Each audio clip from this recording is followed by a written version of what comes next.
The final procedure. The final procedure. Oh, yeah, yeah, yeah. Oh. I might sound a little funny right now, right? Well, it's because I put auto-tune on my voice, and now it's off. But we still have some delay, and now it's off. But I've got this cool reverb, and now it's off. But the whole reason I wanted to do this is I'm in a creative mood. And I just got back from Las Vegas. We took 5 of our students to Las Vegas for Studio at the Palms. And I'm not going to lie, I mean, they absolutely inspired me. They brought me into a creative realm, both in me wanting to pursue my studio more because, we've been so focused on the education. We've been so focused on all of that side of things. It's amazing to get back into the studio world, and I have the world's best kids to thank for that. Honestly, I'm about the luckiest person alive to get to do what I do with who I get to do it with. But it was funny because I had asked them, I said, hey, have you guys ever heard my podcast, or have you done that, or this, that, and the other? And immediately one of them says, oh man, with how good you are at audio and stuff, do you do cool audio effects, and do you just like add auto-tune your voice in the middle of it? Do you do this, that, and the other? And I was like, actually, no, I don't. I just want to, this podcast is going to be primarily on creativity and how important it is to keep an open mind and an open ear and really understand that you can learn something from absolutely everybody in your life. You can learn something from everybody that you come in contact with. And even though I'm supposed to be giving this master class and I'm taking the kids on this trip and I'm doing all of this, I downloaded Ableton for the first time, and I'm excited to be able to make music because they were showing me things that they do that just truly, truly inspired me. And I realized I haven't gone the final percent for my own creativity, for my own music inside of me. And it got me thinking that sometimes when we're in business, sometimes when we are talking to someone particularly young, we want to think that, well, we are the wise person. We are the person who can shed light on the world for them, and we are the person who can help them go into the future. And I'm certainly guilty of this, but it is so important to realize that the kids, and it's funny I call them that, but these kids really do have something figured out that I don't think my generation had. There's pros and cons to every generation, pros and cons to everything, of course, but I truly think that if we approach things with a truly open mind, we can accomplish so much more. And this just obviously happened in my music, but I started really applying it to so many other things where if someone's coming in for a coaching session and I'm asking them questions, don't always try to play the role of coach. Like, really keep that learning edge.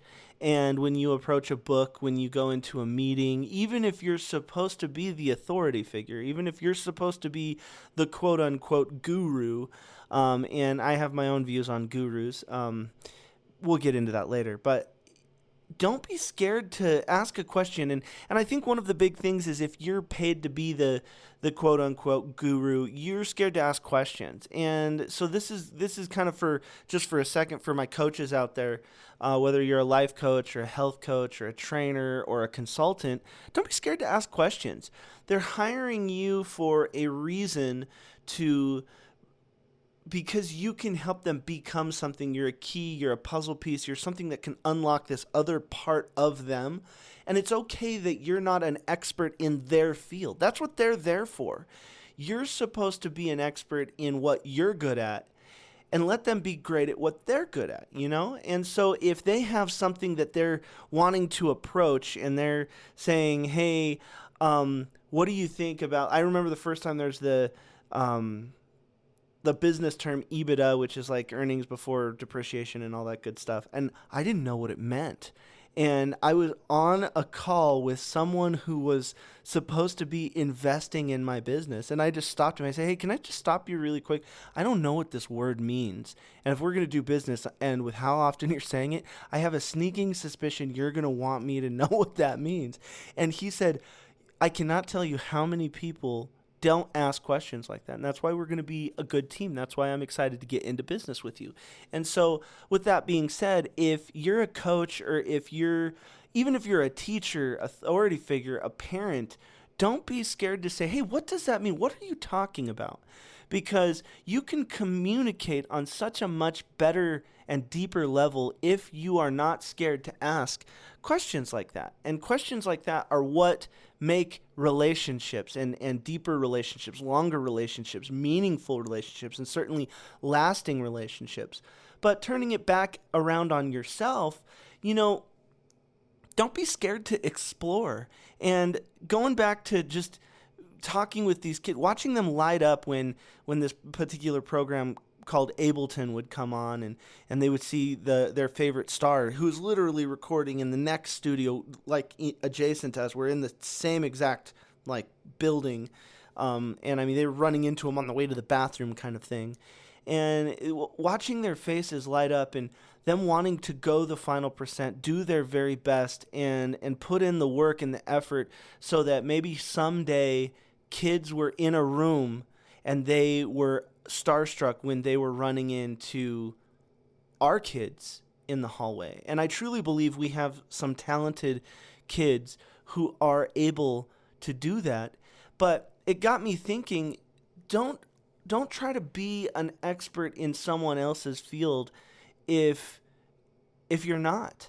And we have so many posers out there, and we have so many people who are posturing and fake it till you make it. And this, I'm just inviting people, don't be scared to say, hey, what does that mean?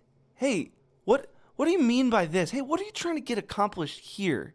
And you might be asking the questions that they were scared to ask themselves, or that they didn't think of it in that light. And so when you're trying to lead people, manage people, coach people, so often we get stuck in this whole idea that we have to know it all. And I can honestly tell you that because I went to Vegas and I shared this experience with some of our kids, I came back a more creative person, a better person who can accomplish much different things just because I was going, hey, and I mean, it's not for everyone. The business people in my podcast are probably like, yeah, let's cut out that singing thing on the beginning. That was distracting and I don't like it. Well, you know what? That's part of who I am. I started out as an audio engineer. I'm a singer. I've been in the entertainment industry for a long time. And you know what? I'm going to throw that in there from time to time because I had never even thought of, what if I just threw all these crazy effects? Like, here, we'll... auto-tune. I mean, it's not the prettiest noise in the world, but that's just cool to be able to add, ooh, I'm in a canyon. Ooh. But the point is, why wouldn't I add something like that to differentiate myself? Because there's a million people out there doing a podcast. There's a million people out there talking about business and their life experience. Well, you know what? Let's make it interesting. Just add a little bit of delay. Echo. I'm just goofing off now, but I'm just using this to illustrate a point. What makes you unique in your own craft? I find so often that so many people who are going through their life, whether you are a real estate executive, you're a doctor, you're marketing, you're an quote-unquote influencer, you know how I feel about that. You're looking at someone you admire and you want to copy. Who he did this, but he did this, but he did this. Well, what do? Who are you? And that's the thing. So many people want to be the best in their field, but what does that mean? And I just think that people need to share what makes them unique, whether you are a CPA, whether you are a chiropractor, whether you are a golf professional, or whether you are someone who installs artificial grass. I don't know. But do it your way, and do it in a way that people are not used to. Do it in a way that truly surprises and engages people. Why? Because it has your fingerprint on it. It's unique to you. And that's why you have to remember, anybody can buy what you do, but they can never buy who you are. Who you are is what magnifies and intensifies and makes what you do so special. So, I really invite you to become someone who really cares about themselves. Become someone who can, sorry, I'm actuating plugins if you hear little pops and stuff. But be unapologetically you. And you know what? Think about it. If you're unapologetically you and someone doesn't want to do business with you, and someone doesn't like this, that, and the other, did you really want to do business with them in the first place? So just think about that. Open your mind. Like I'm telling you, the youth of America, I'm starting to think, especially with running a school, I run into kids all the time, obviously. I'm starting to think we're in pretty good hands. I have a lot of hope. I am very excited for this next generation. They're unbelievably smart, unbelievably creative. I don't think that we give them near enough credit, and I am so excited to see what this generation can accomplish, because I think we have more compassion. Yes, anybody has room to grow and get better, but these kids showed me a side of this generation over this last weekend that truly impressed me, and it is an honor and a privilege to be a part of their journey and what they're going to do in the future. And if I can be a little building block in that, I did my job on this earth. So with that being said, hey, it is the Final Percent Podcast. And, I'm just having a little bit of fun over here. What do we got going on? It's a Final Percent. See, it's not fun. Doesn't it just make it more interesting? Final Percent, yeah.